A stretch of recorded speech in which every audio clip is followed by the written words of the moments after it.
Good morning student. Today we will discuss about the institutional design.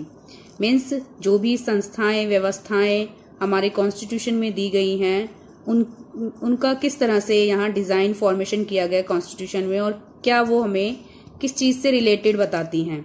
A constitution is not merely a statement of values and philosophy. Constitution जो है वो सिर्फ एक statement ही नहीं है, मतलब किसी भी वैल्यूज़ और फिलॉसफी की सिर्फ एक कहने मात्र में नहीं है.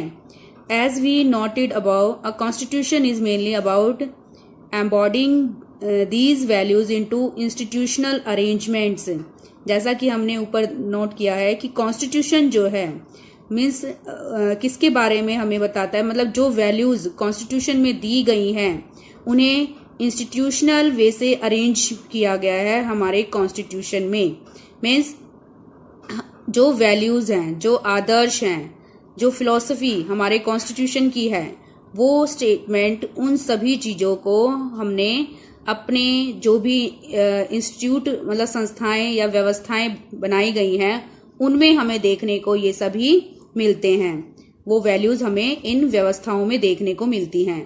Much of the document called constitution of India is about these arrangements. Means जिस डॉक्यूमेंट को हम संविधान कॉल करते हैं उसी डॉक्यूमेंट, उसी कॉन्स्टिट्यूशन में इन संस्थाओं के इन वैल्यूज को जो है एक प्रैक्टिकली रूप देने की कोशिश की गई है, उन्हें अरेंज किया गया है इन वैल्यूज को इस डॉक्यूमेंट में. It is very long and detailed document. ये हमारा जो ये कॉन्स्टिट्यूशन है ये बहुत ही डिटेल में एक मतलब विस्तृत एक डॉक्यूमेंट है. Therefore, it needs to be amended quite regularly to keep it update. इसीलिए इस इतने लॉन्ग डॉक्यूमेंट के अंदर कई बार उसमें कुछ अमेंडेड मीन्स कुछ मॉडिफिकेशन या टाइम के अकॉर्डिंग कुछ चेंजेस करने की नीड पड़ती है, उसे अपडेट करने की नीड पड़ती है time to time. Those who crafted the Indian Constitution felt that it has to be in accordance with people's aspirations and changes in society. हमारे जो कॉन्स्टिट्यूशन मेकर थे जिन्होंने इस कॉन्स्टिट्यूशन को ड्राफ्ट किया था उन्हें मतलब ये अंदाजा था कि कहीं ना कहीं आने वाले टाइम पीरियड पर लोगों को इस कॉन्स्टिट्यूशन को लोगों की होप और लोगों की सोसाइटी में जो टाइम के साथ आने वाले जो चेंजेस हैं उनके अकॉर्डिंग इसमें कुछ चेंजेस करने की नीड पड़ सकती है. They didn't see it as a sacred, static and unalterable law. वे सिर्फ इसे एक ऐसा पवित्र, स्थायी और बिना बदलाव वाला लॉ, सिर्फ कानून नहीं बनाना चाहते थे. So they made provision to incorporate changes from time to time. इसीलिए उन्होंने कुछ इस तरह के मतलब प्रोविजन भी हमारे कॉन्स्टिट्यूशन के अंदर रखे जिसके थ्रू हम उसमें टाइम टू टाइम मतलब समय आने पर अगर नीड पड़ती है तो उसमें कुछ चेंजेस भी कर सकते हैं. These changes are called constitutional amendments. और जो टाइम के साथ इसमें हमारे कॉन्स्टिट्यूशन में जो चेंजेस किए जाते हैं उसे कॉन्स्टिट्यूशनल अमेंडमेंट्स कॉल किया जाता है. मीन्स संवैधानिक उपचार या संवैधानिक बदलाव. The Constitution describes the institutional arrangements in a very legal language. हमारा जो कॉन्स्टिट्यूशन है इसमें जो भी इंस्टीट्यूशनल अरेंज किए गए हैं, मतलब जो भी संस्थाएं इसके अंदर, जो भी व्यवस्थाएं इसके अंदर अरेंज की गई हैं वो बहुत ही लीगल लैंग्वेज में की गई हैं, मतलब बहुत ही एक कानूनी भाषा के अंदर, दायरे के अंदर की गई हैं. If you read the constitution for the first time it can be quite difficult to understand.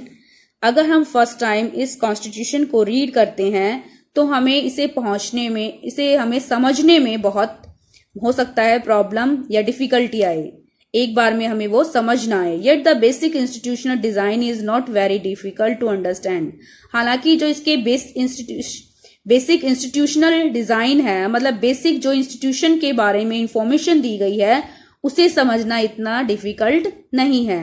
Like any constitution the Indian constitution lays down a procedure for choosing person to govern the country. Another countries के constitution की तरह ही India का जो constitution है उसमें भी मतलब country के गवर्न को मीन्स कंट्री का जो हेड है, जो गवर्नमेंट है, उसे चूज करने का एक प्रोसेस है, एक मतलब एक प्रक्रिया है, एक नियम प्रक्रिया है। It defines who will have how much power to take which decision. और ये कॉन्स्टिट्यूशन ये भी डिफाइन करता है कि किस जो भी मतलब गवर्नमेंट पर्सन होगा तो उसके पास कितनी पावर होगी और किस डायरेक्शन मतलब किस चीज पर वो क्या डिसीजन ले सकता है, या कितना हद तक उसके पास किसी डिसीजन को लेने की पावर होगी। And it puts limits to what the government can do by providing some rights to the citizens that can not be violated. And साथ में पावर के साथ साथ मीन्स जो हमारे इलेक्टेड लीडर हैं उन्हें पावर के साथ साथ जो सिटीजन्स हैं उनको भी कुछ बेसिक राइट्स दिए हैं, फंडामेंटल राइट्स दिए हैं। अब इन राइट्स को जो है गवर्नमेंट मीन्स ये राइट्स किस लिए दिए गए हैं, ताकि गवर्नमेंट के डोमिनेशन से सिटीजन्स को बचाया जा सके। कहीं ना कहीं ये उनके फंडामेंटल राइट्स उन्हें पावरफुल पर्सन्स जो लीडर होते हैं उनके पावर के मिसयूज से हमें प्रिवेंट करते हैं, बचाते हैं। गवर्नमेंट भी इन जो सिटीजन्स के जो राइट्स होते हैं उन्हें वायलेट नहीं कर सकती, उन्हें उनसे नहीं ले सकती, या उनको खत्म नहीं कर सकती, या उनसे उनके स्नैच नहीं कर सकती राइट्स को। The remaining 3 chapters in this book are about these 3 aspects of the working of Indian Constitution। जो आगे के रिमेनिंग चैप्टर्स हैं सिविक्स बुक के, वो इन सभी वर्किंग ऑफ इंडियन कॉन्स्टिट्यूशन के जो एस्पेक्ट्स हैं, मतलब कौन सी इंस्टीट्यूशन है, किस तरह से वर्क करेंगे, मीन्स गवर्नमेंट में जो मतलब गवर्नमेंट जिनसे बनती है वो लीडर किस तरह से चूज किए जाते हैं, किस तरह से इलेक्शन कमीशन जो है अपना वर्क करता है फेयरली, इन सभी के बारे में हम आगे रीड करेंगे। We shall look at some key constitution provision in each chapter. हमने जो भी मतलब कॉन्स्टिट्यूशन में दिए गए जो भी प्रोविजन है वो हर चैप्टर में हम उसके बारे में रीड कर रहे हैं और अंडरस्टैंड करने की कोशिश कर रहे हैं। How they work in democratic politics, किस तरह से डेमोक्रेटिक पॉलिटिक्स में ये वर्क करते हैं। But these text books will not cover all the salient features of the institutional design in the Indian constitution. लेकिन सभी इस टेक्स्ट बुक के अंदर पूरी जो इसके फीचर्स हैं हमारे इंस्टीट्यूशनल डिजाइन के, कॉन्स्टिट्यूशन के, इंडियन कॉन्स्टिट्यूशन के जितने भी की फीचर्स हैं वो सभी इसके अंदर डिस्क्राइब नहीं हो पाते हैं, लेकिन हालांकि कुछ हद तक हम इसके बारे में यहाँ इस बुक में पढ़ लेंगे। Some other aspects will be covered in your text book next year. कुछ जो इसके एस्पेक्ट्स हैं इंडियन कॉन्स्टिट्यूशन डिजाइन के वो हम नेक्स्ट क्लास के अंदर रीड करेंगे। Your chapter is completed.